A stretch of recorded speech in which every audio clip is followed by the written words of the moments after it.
Maayong adlaw katauhan sa Dios sa Archdiocese sa Osamis sa ngalan sa atong talahoron nga Arsobispo Archbishop Martin Sarmiento Humuwad guban sa mga kahugpungan sa mga kaparian sa tibok lokal nga simbahan sa Osamis kini ang inyong amigong higala Father MJ Samonte.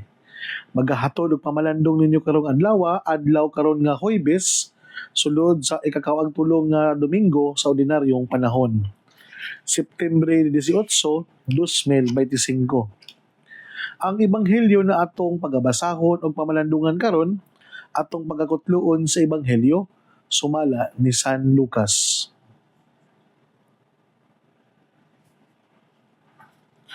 Unya, may usa ka Pariseo nga midapit kang Hesus sa pagpangaon.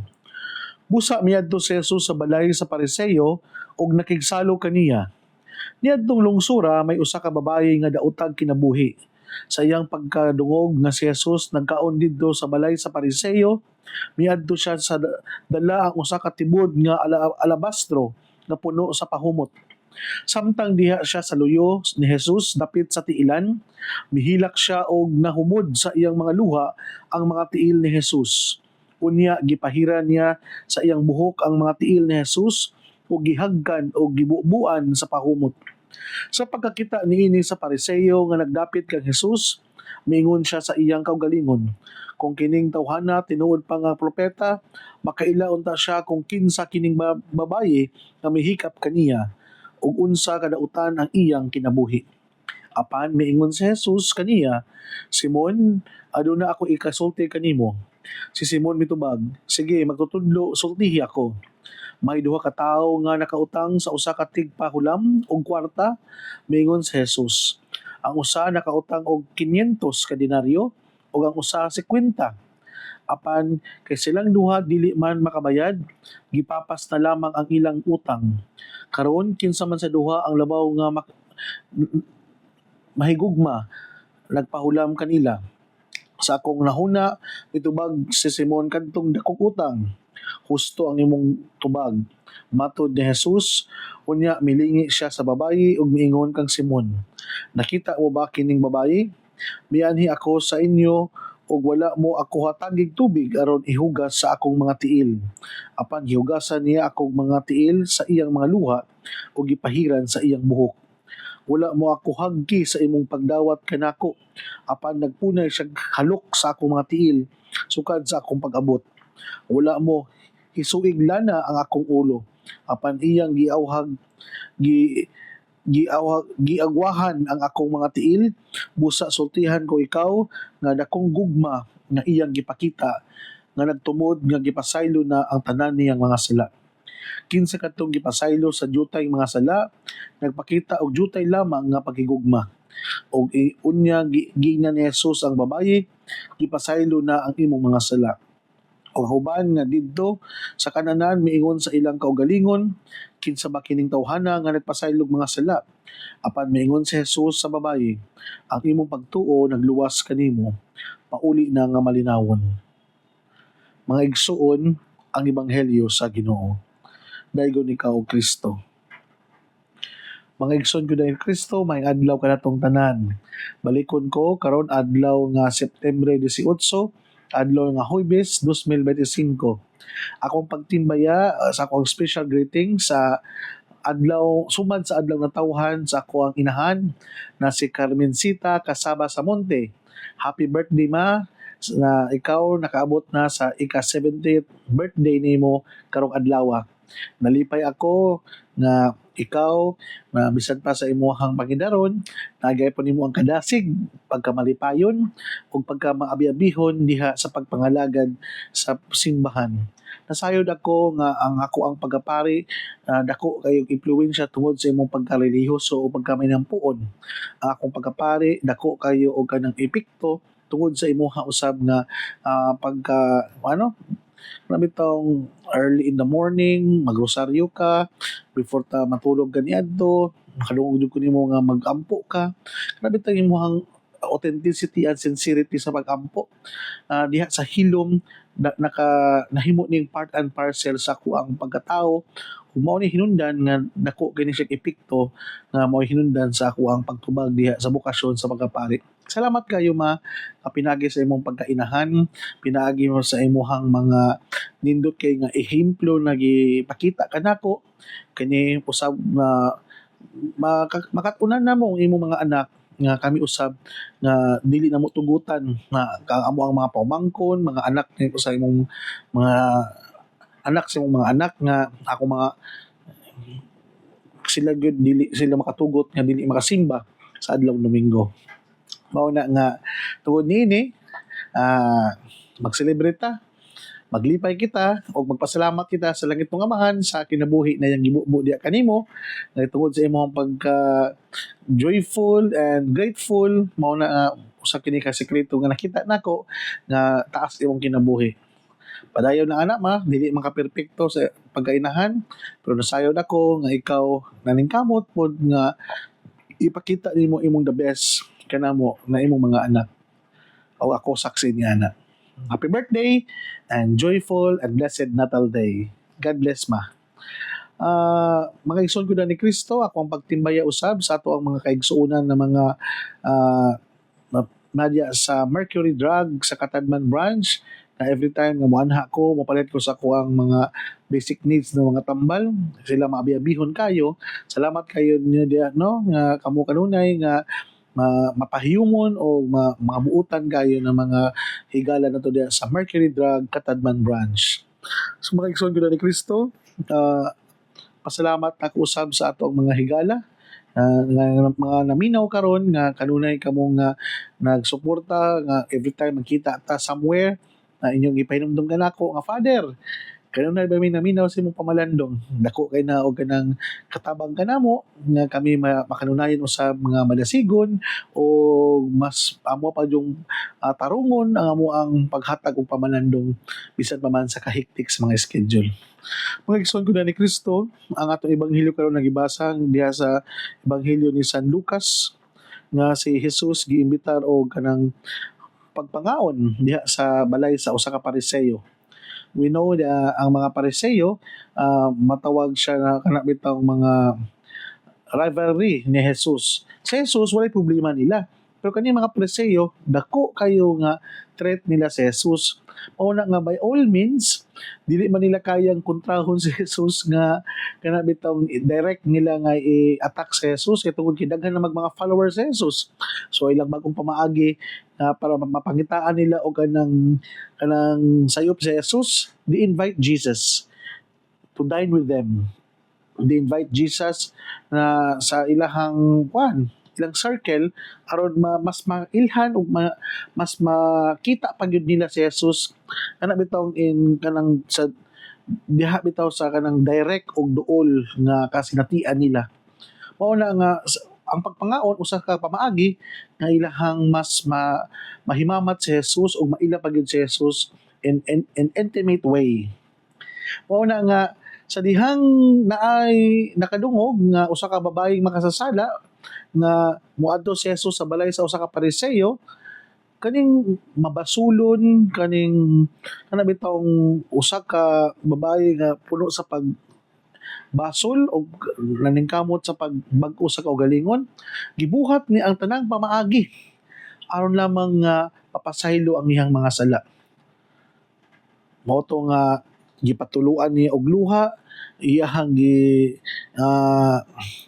gibutangan ni aglana ang tiilan ni ang kani Jesus dayon kana bitawng mga precious nga yung mga butang bitaw sama sa lana nga mahalo na perfume na iyahang gibutang didto sa tiilan ni Jesus.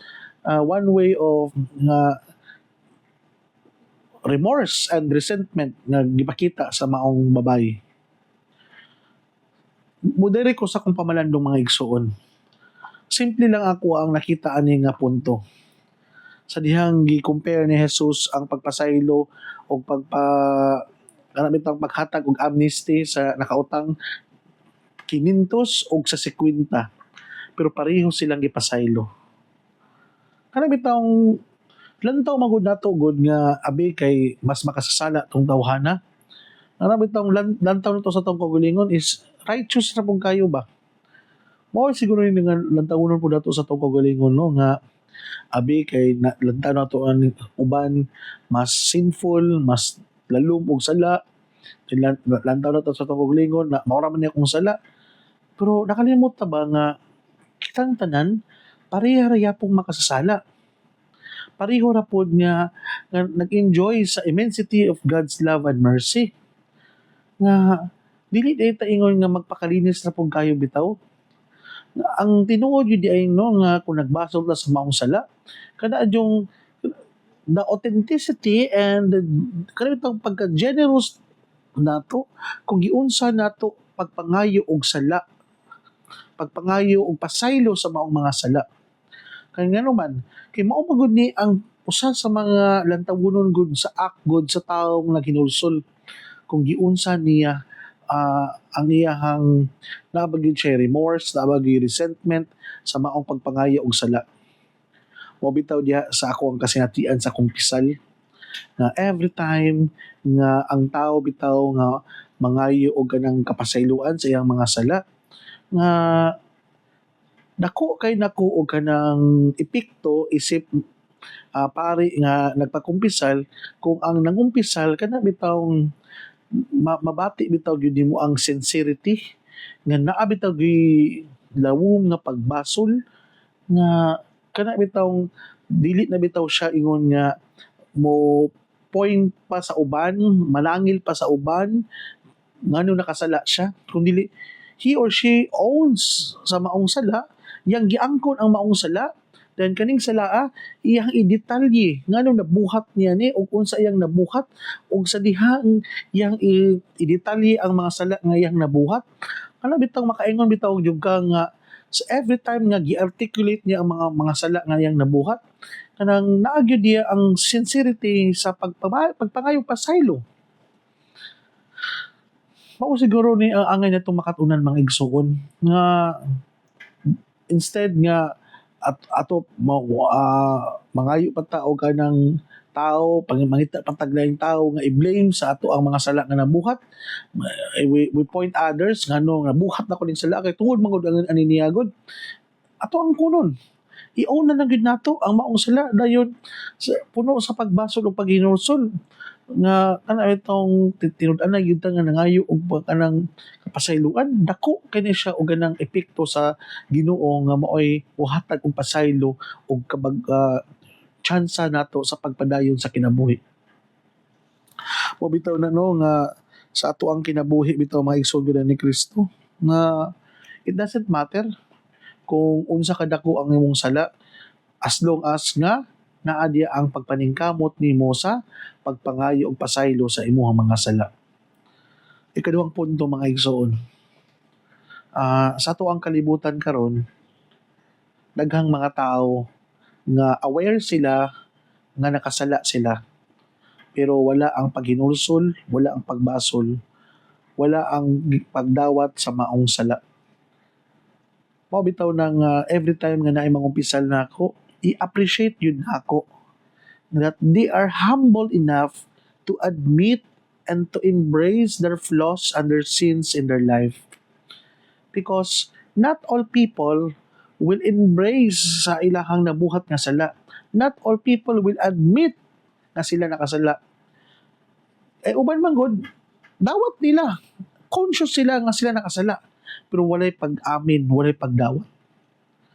Mao gyud na nga kana bitang mga tawo nga moadto sa kumpisalan then puno sa paghinulsol i-appreciate yun nako na mga igsoon ako mapasalamaton jud ko ana nila kay ngano man kay ilahang mang gidawat ang ilahang kakulangon isip tao ang ilahang mga flaws ba sa kinabuhi pero kanang mga tao bitaw nga bisan pagkabalo jud ka nga nakasala pero di jud kabalo mo duol sa kumpisalanan kabalo jud ka nga kabalo ba ka nga kaning tawhanan na agyo na gihambing nga gidadala nga sala pero murag wa jud ka ila og kumpisal confession na mao na nga arrogante kayo kanang mura makaingon ta nga mura bitaw si kinsa kayo nga mulantaw sa uban usahay bitaw kaning mga tao bitaw nga naapoy mga gidadala nga sala dali ra bid na sila makakita pud sa sala sa uban Mao bitaw na nga kung nakabantay mo nga kaning mga tao bitaw nga kinsa toy murag naapoy binuhatan nga dili maayo, dali ra kayo makabantay sa dili maayong binuhatan sa uban. Sama pa sa giingon, ang magnanakaw galit sa kapwa magnanakaw. Mao na nga bantayan na to atong mga reaction no. Kana bitaw na atay makita ng mga tao nga nakaribuhat og dili maayo. Ngano man nga murag condemning kayo ta, ngano man nga murag ganang dili makita makatolerate sa ilahang mga act kay ngano man. It is not about that person, but it is all about us. Na nakita nato ang ato ang dili mayong binuhatan nga gibuhat sa uban, then nasuko kita ng tawhana kay kita di ay ang naay binuhatan nga dili maayo. Mao bitaw na nga nako gitawag ani sa psychology nga projection nga kana bitawng usahay naa kay mga gikalagutan sa usa ka tawo nga wala ka kabalo ngano nalagot kaniya. Mugay yung habugiro ka nito hana gid uy. Mao bitaw na nga every time nga manaway kog uban, manaway kog laing tao, every time bitaw nga mo speak ko sa against sa laing tao, I always evaluate myself. Ngano di man ko ganahan aning tawhana? Ngano man nga habugiruhan man ko aning tawhana? Ngano garaan makay ko aning tawhana? Gara ba gyud siya? Habugiro ba gyud siya? Or baka na ako inana nga batasan pero nahawngan lang ko niya. Kana mga igsoon. Mo na ilang taonon kaya nato pundo sa tuga galingon no. Nga kana bitaw mulantaw ta sa uban, lantaw nato nila nga inani na gud sila. Nakalimot ta na ang kanang batasan nga dili maayo na anila kita pod na pero mas nalabuan lang ta aning tawhana bantog nga di ta ganahan, masuko dayon ta og grabe din ang ato ang pagpanglibak ug ato pagstoryag dili maayo. Hinumdumi ang pahimangno ni San Pablo adtong Martes na kung mahimo ka maayong panig-ingnan nga leader sa simbahan dapat ang mga pulong na manggawas sa imong baba it should be kind and prudent. Dapat kung naakay ka ng mga kakulangon mapabusanon nimong pagadawaton kini o kini kung nakay mga sala ikumpisal nimo ni lalaplo ta ang atong kinaiya isip mga tao nga nagpanaw aning kalibutan na nga kung natay nakita kakulangon sa uban, kung natay nakita nga sayop sa uban, instead nga ato ada yung himong pulutan ang sayop sa uban, himuon din nato nga hay nani gini siya, mao gini siya. Mabalandong sa punta sa atong kagalingon. We always go back to ourselves. Ngano man nga kaning kinaiyaha nga mo react man dayon ta ngano kaning kinaiyaha nga naa man gyud ta ikasulti dayon or baka parehas ta niya nga naata aning kinaiyaha sama sa kong gingon nalabuan ng taniya nahawngan ng taniya mauna nga daghan tag ikastorya against aning tawhana na bantayan na mga igsoon. Ikatalong punto mga igsoon ko ni Kristo nga ang pagpasaylo sa atong Ginoo dili din siya yung ingon nga mopasaylo siya tungod lang kay kana bitawng ikaw nangayo og pasaylo dako po di kana ang kuan gyud pod kanang factor ang sa tawo nangayo og pasaylo kana bitawng giunsa pod nimo pagpakita sa Dios ba nga ikaw gyud naningkamot nga ikaw nangayo og pasaylo ngadto kaniya sa dihang mingon si Jesus sa dihang giuhaw ako wala man kunyo gitagaig tubig ug sa dihang ano bitong gipakita bitaw nato nga kinsa kadtong gipasaylo sa jutay mga sala nagpakita og jutay lamang nga paghigugma og giingnan ni Jesus ang babae gipasaylo na ang imong mga sala nga kana bitong abi kay ay imong sala vinyl ra ubos ra kayo dili ra kay na nakabugat dayon ang gugma pod na imong the act of kanang pagpagayo og pasaylo murag dili mo kay inana ka intense dili po inana kayo ka lawom ang imong paghinulsol dapat yun ay mga igsuon magagmay o madagko man ang sala natong gikumpisal sa Ginoo diha sa pagpangumpisal nato sa mga kaparian kanang naagi bitaw lalom nga paghinulsol nga the sincerity and the genuineness of asking sorry dapat tinud-anay gid pud ta So hinaot pa unta nga sa ato ang pagmaayong tao, sa atong pagpaningkamot sa pagkinabuhing balaan, dili nato kalimtan nga kini magsugod gyud diya sa ato ang kahiladman. Magsugod gyud sa ato ang pangunahuna, diya sa ato ang sulod sa atong kasing-kasing, ug labi na the way we look at others. Kaya ang tao gani nga lawom na og lapad na og paglantaw og pagsabot sa uban, nagpasabot kini na kaning tawhana, nagkinahinay na og pagkabalaan tungod kay nasayod siya na iyang pagsabot sa uban kaya giinana siya pagsabot og paghigugma og pagpasaylo sa Dios. Hinaot pa unta na kining tanan nato ang mga nakatunan og mga gipamalandungan karon, dili lang nato na siya taman lang na sa cerebral lang kundi ato pong hininayon og hubad diya sa ato ang kinabuhi na kita gimahal sa Dios, gipasaylo sa Dios ug kita usab mahimong masinabtanon ug mapasayloon ngadto sa uban. Mga igsoon, dinhi na ko kutob ayaw kamog kalimot na ang pulong sa Dios angay gayud nga pamation, pamalandungan ug paningkamutan nga mapuy-an. Bulahan ang tawo nga naningkamot magpuyo sa pulong ni Jesus, sama siya sa usa ka kahoy nga gitanom daplin sa sapa, kansang ang dahon dili gayud malaya ug timpo sa ting bunga, muhatag siya maayong mga bunga. Mga hinaot pa unta na kining tanan natong nadungog og gipamalandungan, makatabang ka nato sa pagkinabuhi nga balaan, na magdala ka nato sa atong gitinguha og padulngan, ang gingharian sa langit na gipakandoy sa matag binunyagan. Mga igsoon, ugma na usab, uban sa pangama sa tumahal nga birhen na si Santa Maria, na atong gitawag dinhi sa misamisnon nga birhen sa kuta, magapanalangin unta ka nato sa ngalan samahan, Anak o sa Espiritu Santo. Amen.